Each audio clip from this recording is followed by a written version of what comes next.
Well, I didn't know until a few minutes ago that I was going to introduce Leslie, and it's just as well, because there's so much to say about her that to give her a proper introduction I would be going on for half an hour and you wouldn't get to hear her speak.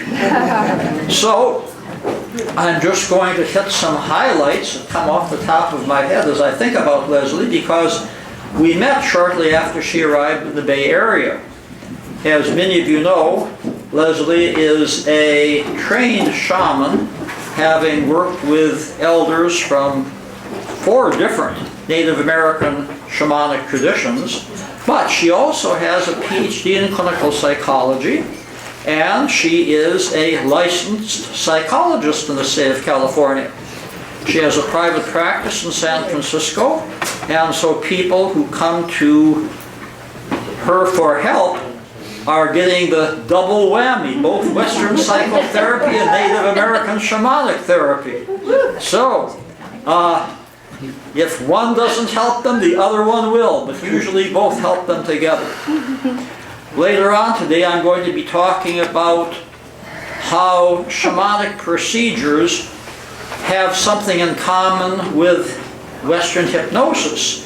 Well, Leslie is a longtime associate of the Milton Erickson Foundation, so she has studied hypnosis with one of the most distinguished groups in the country. Now, Leslie is a member of the Society for Indian Psychologists, and she teaches regularly at universities all over the country, but most notably right here in the Bay Area at the California Institute of Integral Studies. Leslie and I collaborated on 2 books of readings about narrative psychotherapy and counseling, Healing Stories and Healing Tales. And then the publisher went bankrupt. And we had to get that book out, and I found a small publisher that didn't have any money, and I sold my collection of comic books, yes, from the 1940s, to raise the money so that the book could come out. And I've had 5 of my books reviewed by the American Psychological Association. That book got the best reviews of any of them. And they've just ordered another printing. It's on ebook. If you want it, look at Amazon.com. One book is called Healing Tales. Louis Madrona has a chapter in it. Jürgen Kramer has a chapter in it. Other people have chapters in it. The other is called Healing Stories. But Leslie has also been profiled in a number of other books. She has written many articles of her own.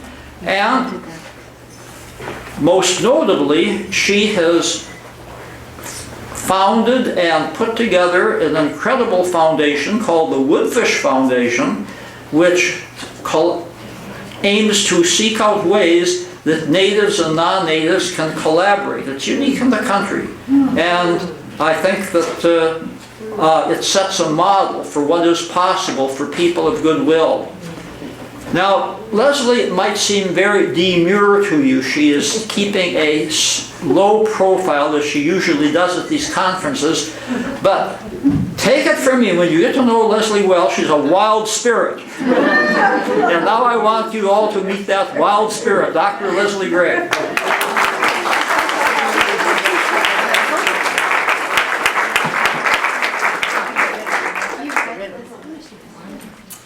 Thank you, Stan.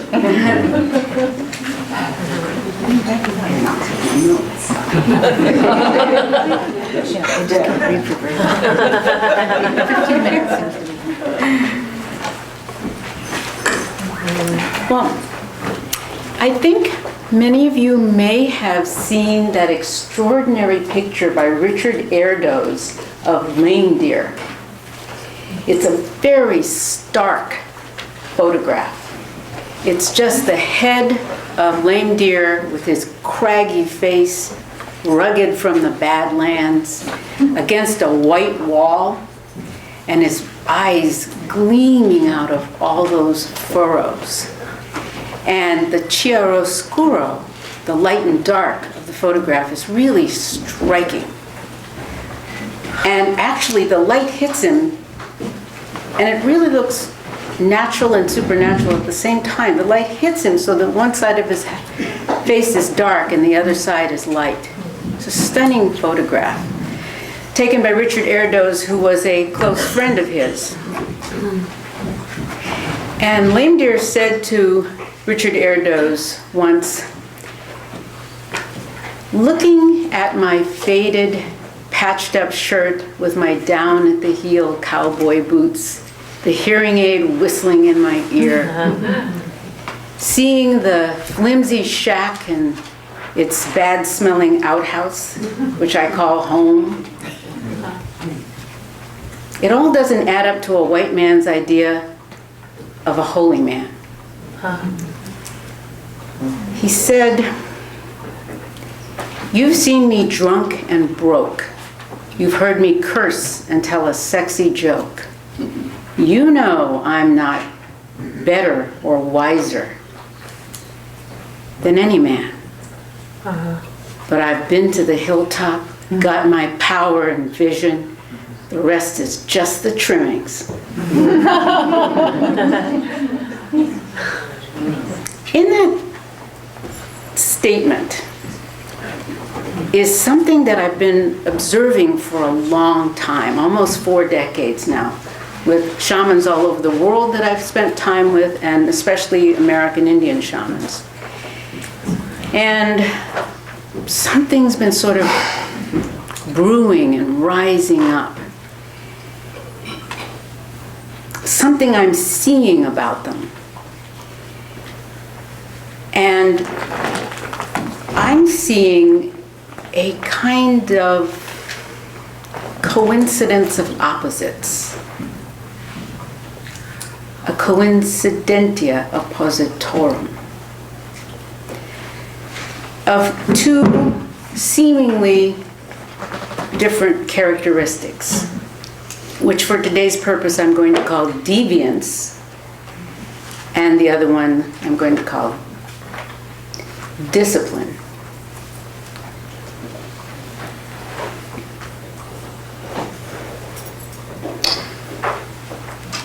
When I say deviance, I want to use the word in its original meaning, de via, away from the path.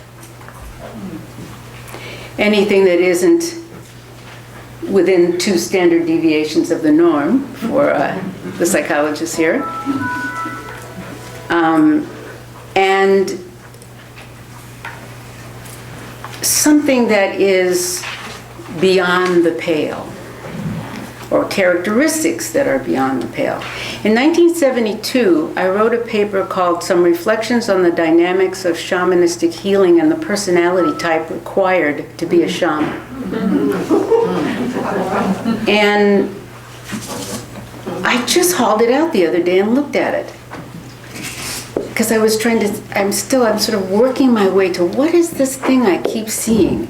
And that was what I selected out of that paper, even then, the deviance and the discipline. The quirky and idiosyncratic traits that I have seen in shamans over the years. And at the same time, the near monomaniacal focus when it comes to the call.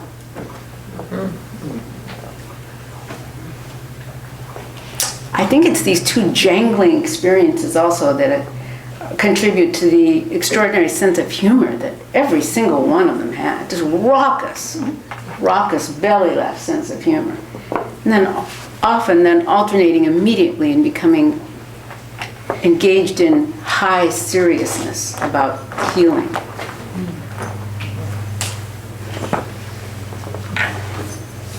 So I'm going to share with you just a few of the shamans.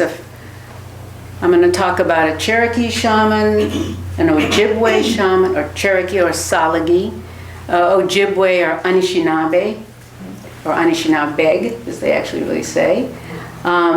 Cherokee shaman, an Ojibwe shaman, a Miwok shaman, let's see, and then a Pomo shaman, and maybe a little on, just to bring us around the whole United States, a little about the Pueblo Indians and their shamanic practices. I was really lucky. although I certainly did not know it at the time, that the first shaman I really spent time with and that taught me was extraordinarily well trained. He was really the epitome of everything that one thinks about in a shaman. And he also did not read or write English. This is rather remarkable. This was in the 70s, and that was still remarkable. And this actually came about because when he went to school, every time he spoke Cherokee, which he had been raised in, they slapped his face, and so the elders took him out of school very early and took him way back into the Smokies, it was the Eastern Band, and he never learned to read or write, but he did learn Cherokee. And at the time I met him, I was making my living testing intelligence. And so, it's a really boring job. And maybe the test report part isn't, but, administering the Rorschach, Bender, but so it's so boring that I would play this little game with myself and I try to guess their IQ score when they came in the door, and then and then see if after after a while you get pretty good at that. Anybody would. So when I met him, I was just so struck by his intelligence. But he was the first highly intelligent person I'd ever met that was not literate. So his intelligence wasn't linear, and so often he would start a story, and by the time he got to the middle of it, I could no longer remember the central point. But then he would come back and land exactly on the conclusion. I used to love that journey.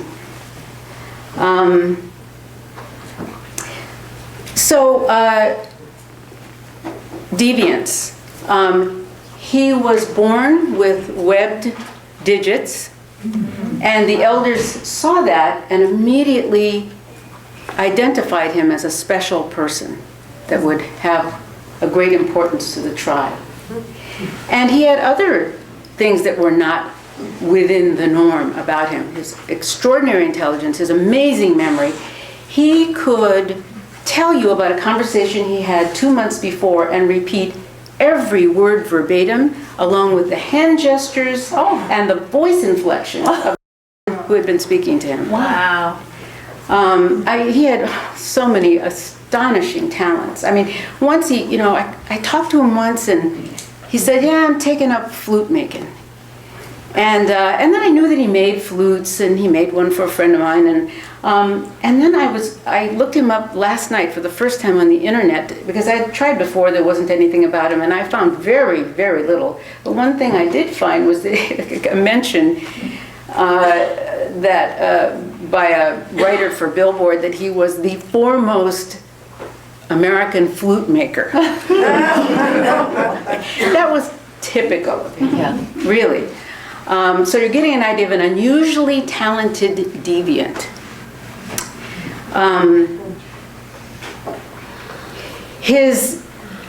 The other thing that was so very striking about him was that he was so charismatic. And when I say charismatic, it was primarily in that he was so affiliative, that he really drew people to him. But also, I just realized this when I was reading some of the stuff about him. I remembered there was something very scary about him.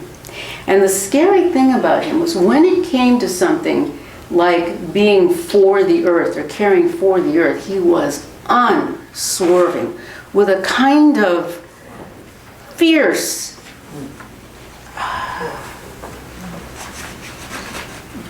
backbone that could not be shaken. And I had forgotten that. It used to scare me a little. It had so much power. And that's a little bit of a description of his discipline. He was very aware that traditional Cherokee medicine men during a battle would sit stone still with cross-legged on the ground throughout the battle, with no one willing to go near them, carrying the strength for the warriors. Wow.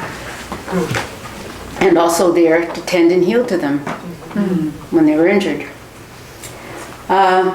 So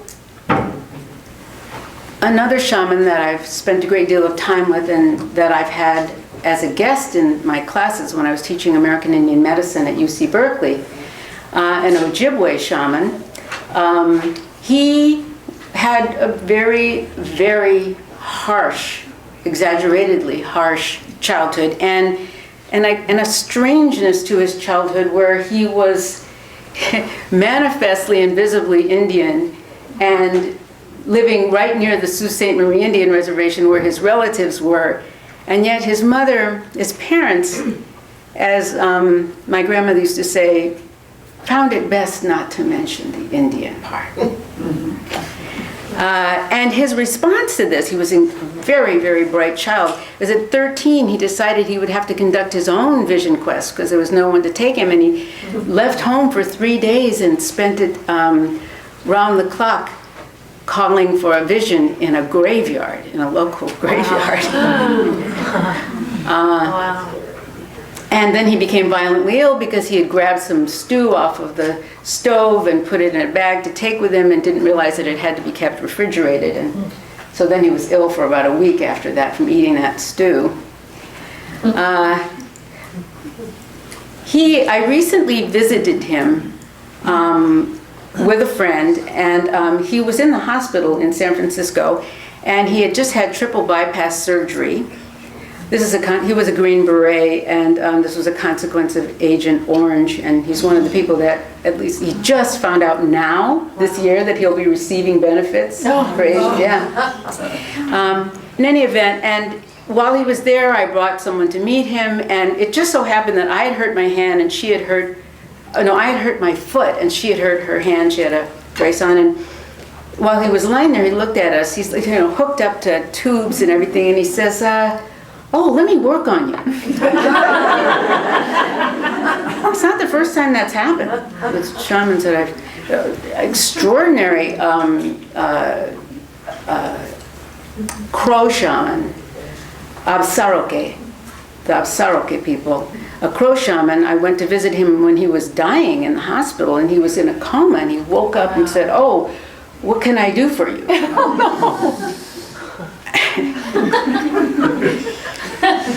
I said, "Actually, we're here to see you." And I was with a friend, and we brought a drum and whatever, and he started to sing the most amazing songs. He was that close to death, and suddenly, I was listening to him singing, and suddenly there was another voice, like an extra voice. That, and we looked around, and there was a curtain, and behind it was an old African-American gentleman singing his head off.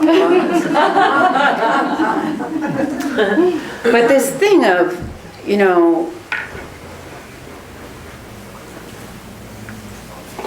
the healing ability itself not necessarily being connected to the particular state of the shaman at the time.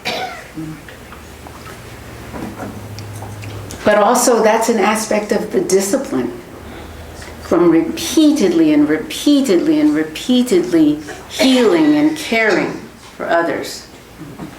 It's a reflex after a while, and you want that. You want that. That's the advantage of discipline. And when I use the word discipline, I want to use it in its original form, which is to say, it's an old Greek and Roman word that really means that one is an avid student of something, that one attempts a strict adherence to a practice. The connotation of punishment really only came about in as recently as the Middle Ages, and there was a group of monks that in Spain that would scourge themselves, and they were called disciplinarians, and then it spread more in Elizabethan England with the Puritans. But that's a relatively recent meaning. It has a much longer meaning of really what we think of now when we talk about being a disciple of something.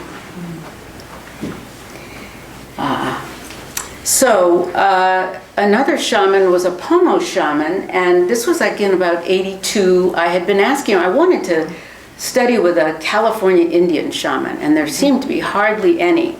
And the great S.E. Parrish had died in '78, and I was asking around, and I started to hear about someone, and mostly what I would hear is, well, you know, he's just beginning. We don't really know if he's practicing shamanism yet. He seems to be. And so, lo and behold, a week after I heard of him, a friend of mine who was a cross-cultural psychiatrist said, let's go up and visit this rancheria. And by the way, there's a guy up there you ought to meet. And lo and behold, it was the very one I'd been hearing about. And I sat down next to him and I said, I've been doing some doctrine myself, and I, like to learn from you. I knew that they talked that way, called it doctrine. Mm-hmm. And he agreed that he would teach me. And so I said, well, he lived in a trailer, there was no phone, he had no address. I said, well, so how will I let you know when I'm coming? He laughed so hard. We were both sitting on a great big log. He had to catch himself from falling off the log. He laughed so hard. I really didn't know what he was laughing. He said, I'll know when you're coming. He said, I knew you were coming now. And that began our relationship.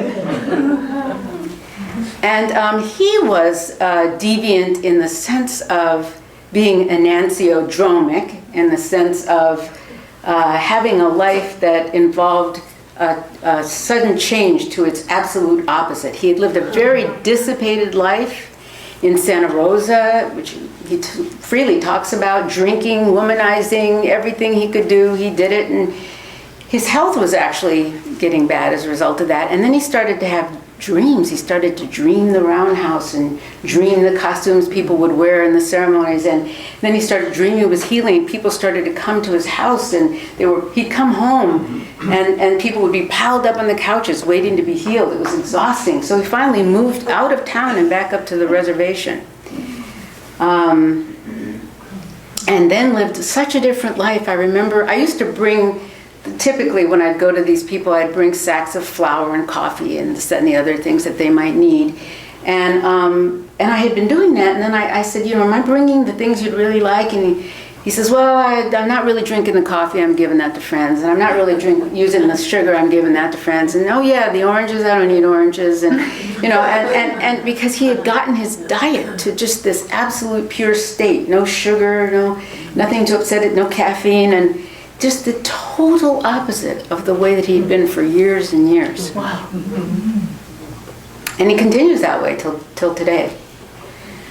And then there was a Wintu shaman that sometimes I'll approach the shaman by going for a healing. Sometimes I'll go directly by saying that I'm looking to learn. And sometimes they'll just become friends, then sometimes they adopt me. That's in the case of the Pueblo shaman. But with the Wintu shaman, she had stopped healing at that point. She was about 89. She died at 95. And, but a very good friend of mine was her best friend, and that was Sarah Hutchinson. Some of you may know her. The Native American Library at Davis is named after Sarah. Sarah was an elder and a very homespun kind of healer. She would stand over me and shout 7. 7, 7. 7 is a very powerful number for Indian people.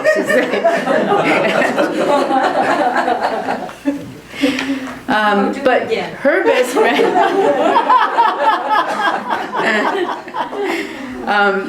So I said, well, Grams is not healing people these days, I hear. She'll do it for me. And so we set up an appointment for 2 months later. I'm supposed to bide my time with my particular affliction during the 2 months. And then the day we were supposed to be there on January 2nd. And we were going to go up, and I was with a partner then, and we were going to stay at a place in the nearest town and then drive up to the rancheria. And the car didn't work, and so we had to rent a car.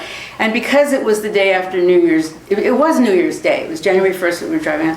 There were hardly any cars. The only thing we could find was a giant Cadillac. And I thought, you know, this really will complete my humility. To drive up to an Indian reservation in a giant, brand new Cadillac. I was so upset about this. And I never did figure out how to work the computer and everything. And so it stayed on all night with the lights on. You know? I didn't know how to turn them out. And next morning, you know, we left for the place and we arrived and it was like, I went out by myself, and outside the yard was filled with dogs and puppies everywhere. And inside in the porch, it was filled with cats and kittens. She didn't believe in neutering.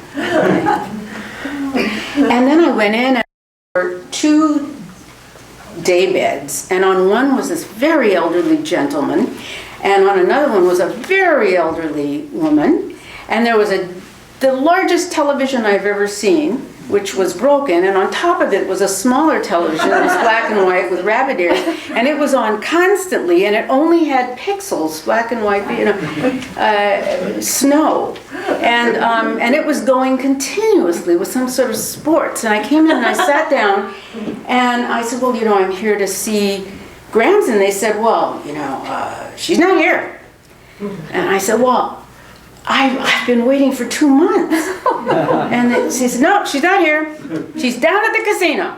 I said, well, is there a way I can call her? This is before cell phones. And they said, nope, we don't have a phone. Guess you'll have to wait. So I sat there and I waited, and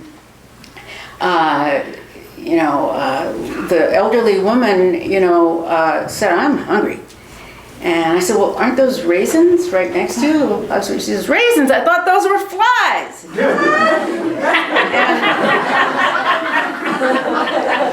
And so we're sitting there for a while, and then into the room bursts this strong, young Japanese man with a ponytail and a tool belt, and he says, how you doing? You hungry? And they said, yeah, we're hungry. So he goes back to the kitchen, and there's the most enormous racket of pots and pans banging. This goes on for about 15 minutes, and then he comes out and he says, there's nothing in there to eat. So he says, I guess I'll get some soup. And they said, that's a good idea. And so he goes out, and then and he looks at me and he says, what are you doing here? And I said, well, I'm here to get a healing, but Grams isn't here, and there's no way to call her. And he says, why don't you use the phone? I said, I thought there wasn't any phone. He says, there's a phone. There's a phone back up there. Of course we have a phone. And then he goes out. And but I don't know the number, you know. So like her assistant who was meeting us there, he comes in, and I said, you know, I need to call Grams. Apparently she's at the casino. He says, oh, I'll help you. And we called down to the casino, and he says, come on up. And she says, well, I'm going to need a ride. And so he says, well, I guess we'll go down and pick her up.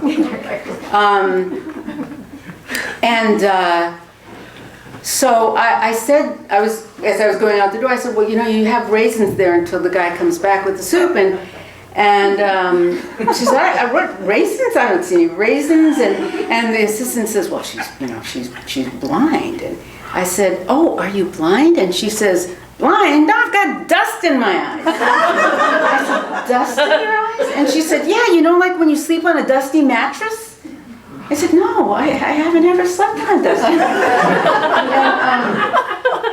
And so we went out, I was riding with him in a pickup truck, and my partner was coming from behind in this great big Cadillac, and we arrive at the casino, and we pick her up, but on the way down, her assistant tells me that, you know, well, she's really a great healer, you know. One of her best healings was right here in town, you know.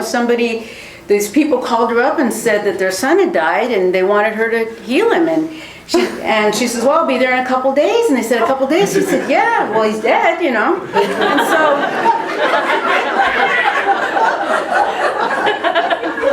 she goes to the morgue and heals him in the morgue. And this is a story I hear on the way down. And, you know, so So she drives back in the Cadillac with my partner, and she looks so happy. She looks beatific, and then on the way in, she tells me that she says, "I've got a Cadillac, a lime green Cadillac. I've had 5 Cadillacs and 5 husbands."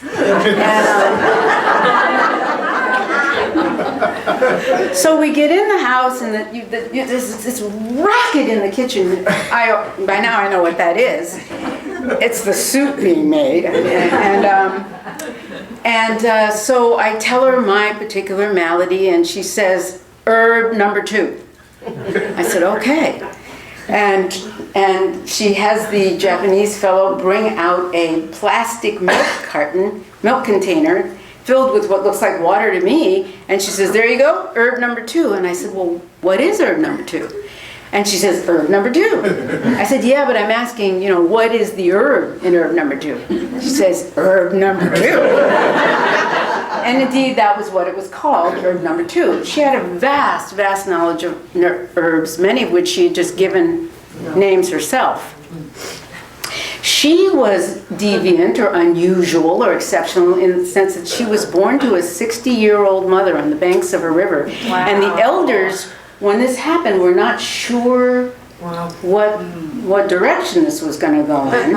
And so they came to inspect her, and they declared indeed that this made her very special and she would be a great healer. And then she went on and apprenticed herself to keepers of herbs and that sort of thing, and became extremely knowledgeable. Sarah Hutchinson said she was the greatest healer she'd ever met. That's saying a lot for Sarah. So anyway, she did the healing, and then she wanted us to drive her back down in her Cadillac, which we did, and our Cadillac, and then the pickup truck. Right? And on the way down, she was talking about money and the difficulty of money. When I had first said, I've been waiting for 2 months for you to heal me, she looks at me and she says, "It's gonna cost you."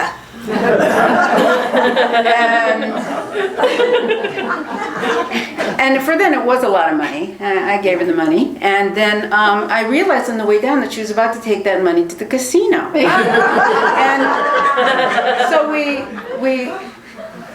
right before we arrived, both my partner and I had the same feeling at the same time. It's inexpressible. It was a feeling as if we were in the presence of our mother. Such a strong feeling. And she got out of the Cadillac and headed toward the casino, and he looked at me and I looked at him, and I said, "Did you just have the most extraordinary feeling?" I said, "Yes," and we both had tears in our eyes. And we looked around after her, and she had turned around and she looked at us and she said, "Thanks a million."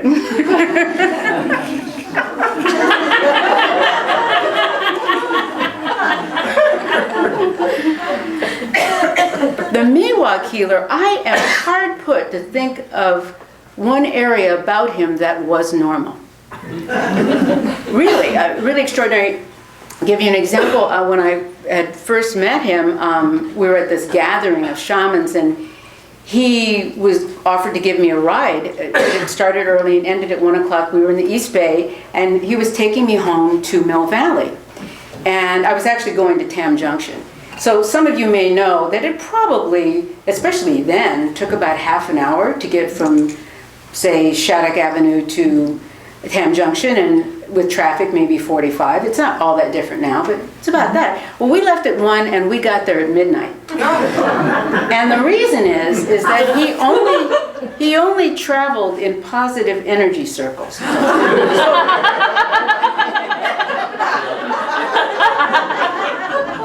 So we only took right turns, and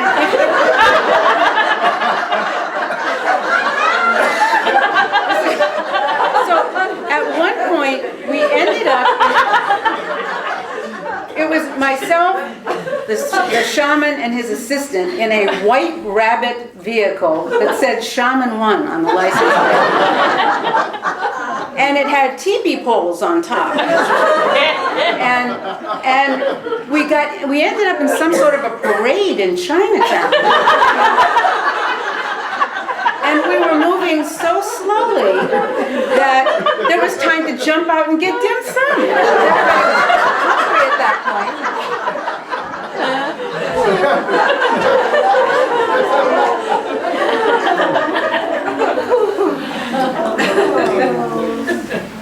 His name was Swift Turtle.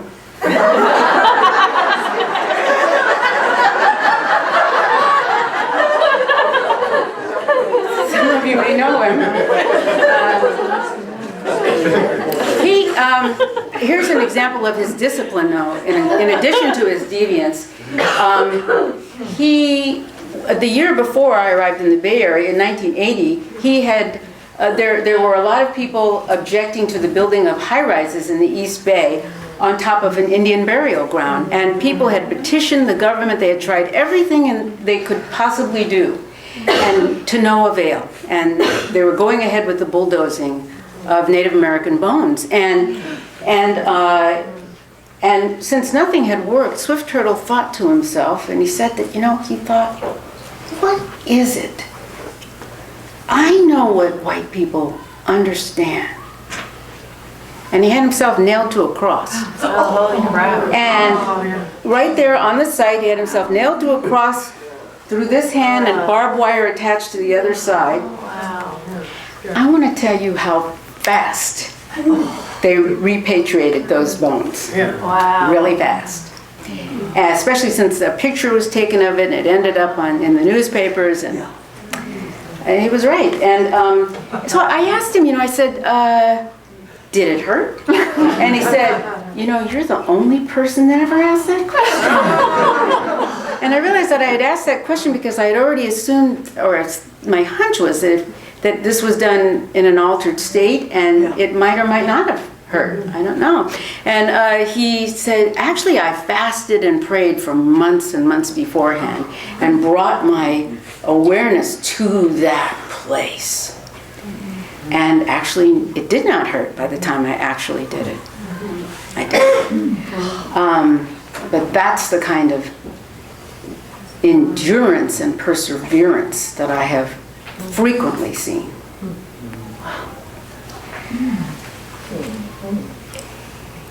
And so part of what I've been wondering is, given these very odd traits, these idiosyncrasies, and this definitely not fitting in with the norm, and this life of superhuman endurance through pain and suffering, what are we to think now with contemporary shamanism in a culture that pushes us so much toward conformity and toward the avoidance of pain? Where's the power going to come from? That's my question. Of course, avoidance of pain is one's right, but when it comes to shamanism, where's the power going to come from?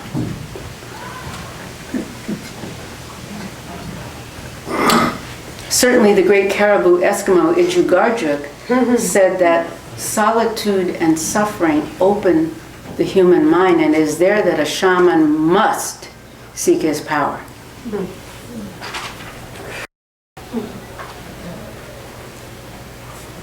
So there's this question.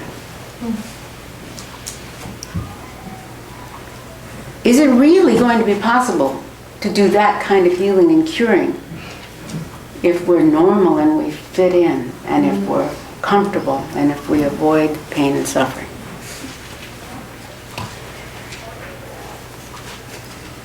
And that brings me to the shaman's gift to the community. When I first heard that phrase, it had such a jangling quality to it. It seemed like a redundancy of some kind.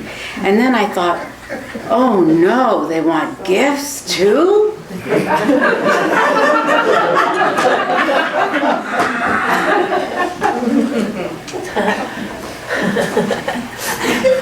And then especially since, a tribal grouping, and we've been told recently by Robin Dunbar through his studies in evolutionary psychology that the average grouping that people have lived in on the planet has been 150 people. Which makes you wonder about people with 600 friends on Facebook. That the human mind can only identify, recognize, and understand a grouping topped off maximum about 150, and that has to do with the relationship between the neocortex to the rest of the brain, which is something like 148.5 to 1 or something like that. And then he goes and he studies he studied 21 different tribes around the world that all, and found that they all had a group of about 150. So in these groups, unlike today, unlike the way most people are living in urban settings, the tribe experiences itself more as a body, and the shaman might be its brain or its heart. So it seems odd to ask about the brain's gift to the body or the heart's gift to especially when you think about the atmosphere of reciprocity that goes through every single thing in Indian life. One night I was up all night long in a group of people with the Pomo shaman, and he was doing healings all night long with the Wei Ya, and he had put the Wei Ya in my hands when I first met him, and you would do this healing and the women would chant, "Oh, the Wei Ya." And but around 3 o'clock in the morning it was dark and the clack sticks were going, whatever, and the giant fire going on with the hole in the roof of the roundhouse and the smoke going up, and you had to keep putting big logs on the fire.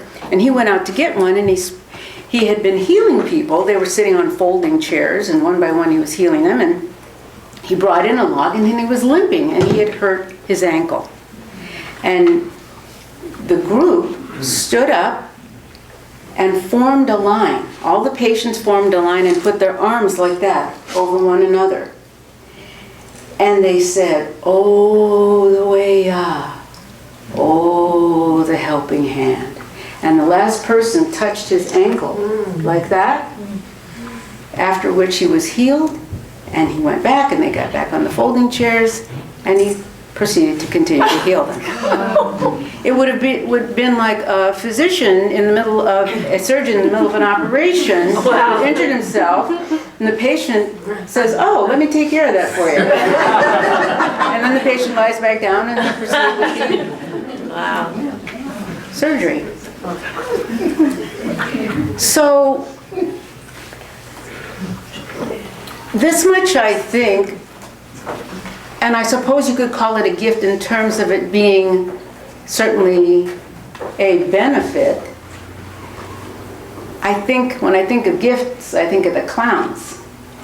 In a couple of weeks, I'll be going to a ceremony, a day-long ceremony that I've been to every year for 20 years. It is extraordinary, it is profound, it is very, very sacred, and there are elders there that are 106 and 107, and at a certain point in the ceremony, the tribe brings out a staff that was given to them by Cortez, a staff that was given to them by Washington, and a staff that was given to them by Lincoln. That's one of the many things that goes on during this ceremony. It's quite extraordinary.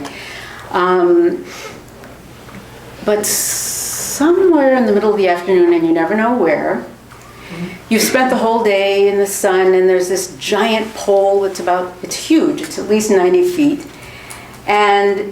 But there's this sort of tension and fear that starts to happen in the air. It's sort of a sense of things. And all of a sudden, you never know when up from underground come these clowns that are painted black and white and black and white and black and white, like the chiaroscuro, the image of reindeer. And they just make mayhem.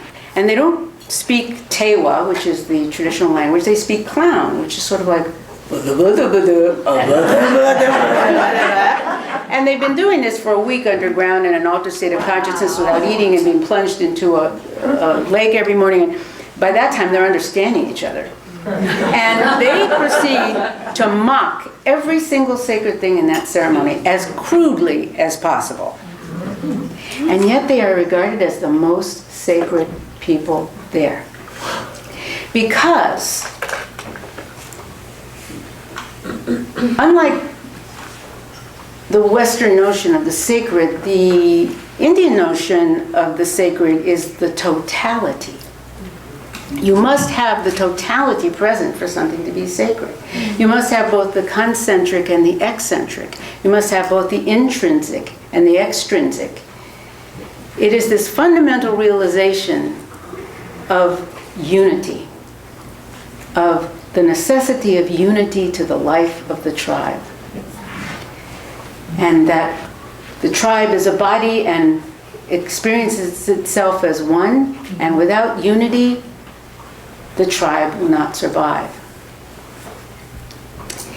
It is a making whole, just as one might make whole shamanically an individual, there is a making whole of the group, of the community. These clowns spend, then once they've come up from underground, they spend about an hour looking for the pole. The pole is the only thing you can see from anywhere on the pueblo. And then when they find it, here's the discipline, they climb it with no net underneath and stand on the top. Wow. And often dance. I actually saw one of them do a backflip. Wow. It's really quick. And the top of the pole must be about that much space. And then they must come down, and hanging from the top of the pole are sheep and some melons and fry bread and whatever, and they bring this bounty back down. Again, just using the strength of their legs here. I have been adopted into a family there, and one member of the family, Rudy, had been a clown, and he had also been a Marine. And I met him in his 70s, and he told me that the training to be a clown takes a year, and compared to the training to be a clown, boot camp was laughable. That'll give you an idea.